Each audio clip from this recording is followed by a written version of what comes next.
and welcome back to another video on the Football Zone, and welcome to the 2019-20 Premier League review.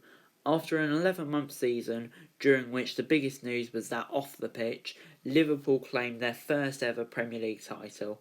They had the title wrapped up with 7 games to play, but the chase for the European places and the battle to avoid relegation went right down to the last day. Today we're going to go briefly over all of the teams in the Premier League and give them a grade based on how well their season has gone. So without further ado, let's get straight into it. In 20th and last was Norwich. Like Bournemouth, who also finished in the relegation zone, Norwich played an attractive brand of football, which unfortunately for them did not help the club pick up enough points.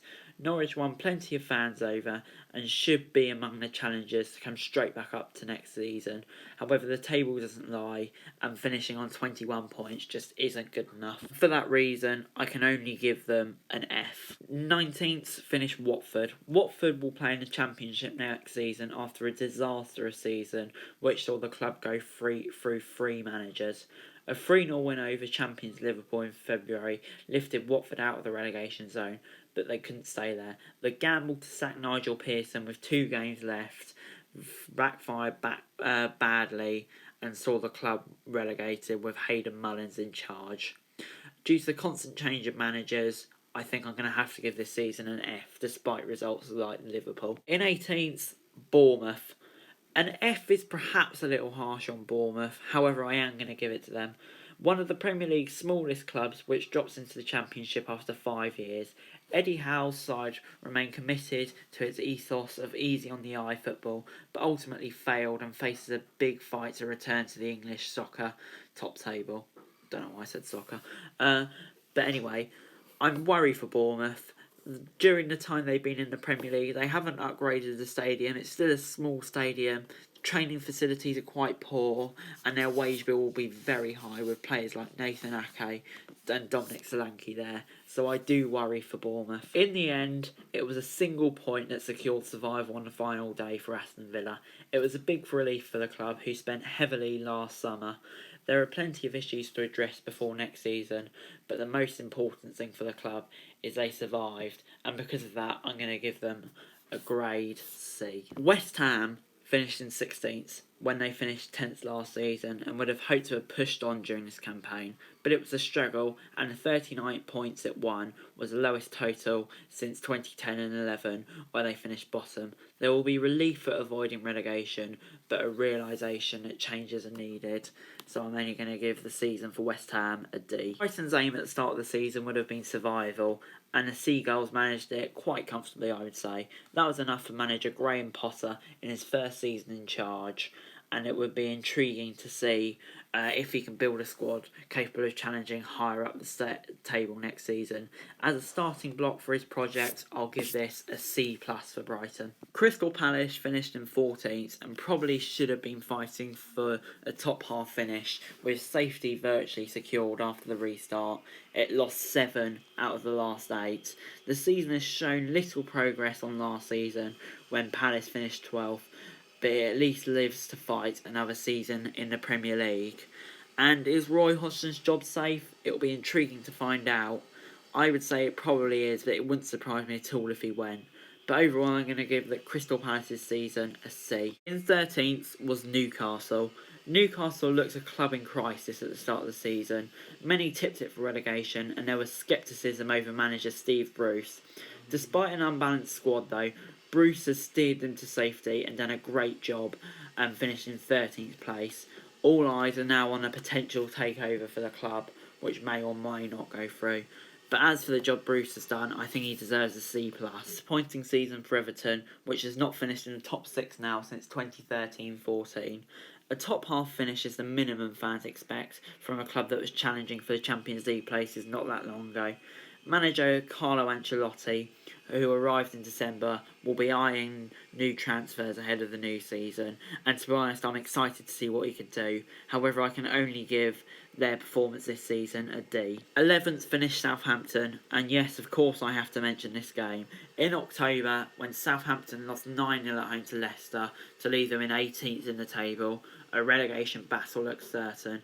Instead, the board kept faith with manager Ralph Hasenhüttl, and full credit to them, who engineered a remarkable turnaround which saw the Saints finish a respectable 11th, and I'm going to give them a B-. After finishing 15th last season and flirting with relegation, Thorndyce's side was back to its impressive self this campaign, finishing 10th. A top half finish and some notable results along the way, including a 2-0 win at Old Trafford, means Burnley can look forward to a 5th consecutive season in the top flights, and I'm going to give their season a B+. For a while, Sheffield United looks a good bet for a top 4 finish in its first season in the Premier League.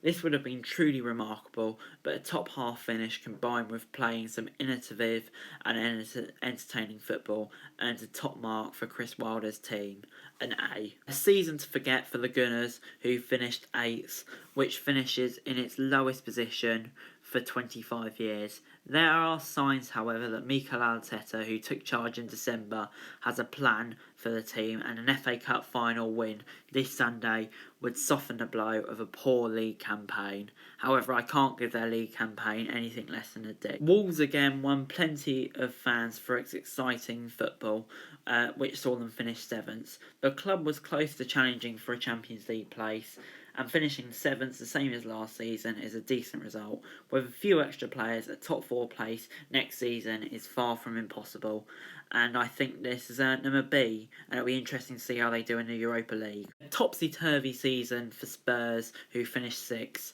They parted company with head coach Maurizio Pochettino after a disappointing start. His replacement, Jose Mourinho, oversaw improvement, but not enough to secure a 5th consecutive top 4 finish, finishing 6th, and claiming a Europa League place is the minimum expectation, so I'm going to give it a C for them. 5th finished Leicester. Leicester are on fire in the first half of the season, winning 8 in a row, including a 9-0 victory at Southampton. The Foxes look certain to qualify for the Champions League before falling away and missing out on the final day.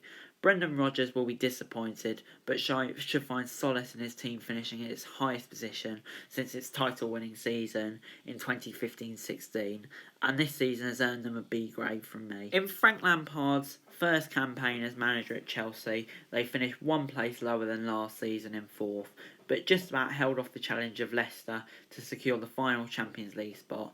With Timo Werner, Hakim Ziyech and possibly Kai Havertz joining the club, the club will want to challenge for a title next season, and there's no reason why they're not capable. As for this season, though, it's going to get a B- from me. For a club like United finishing 3rd, especially behind 2 big rivals, it isn't much to shout about. Yet after last season's 6th place finish, Ole Gunnar Solskjaer deserves credit for ignoring critics to guide United to a crucial Champions League place, and that's earned him a B grade. Anything but the title is always going to fail short of Manchester City's exceptionally high standards. It couldn't manage 3 in a row, and 9 defeats was the undoing, but it still managed 102 goals, and with spending likely in this transfer window, it will be determined to challenge Liverpool next season. But as for this season, it's going to get a B+ from me. After pushing Manchester City all the way last season, this time around Liverpool went one better. The Reds were comfortably the best team in the country, and deservedly lifted their first Premier League trophy. And their first league trophy for 30 years, and of course they get an A+. But anyway guys, that's it for this video. Thanks very much for watching. Remember to like, share, subscribe. Let me know what you thought in the comments below. Remember to follow me on Twitter for daily football news, link in the description below, and subscribe to my other channels right now.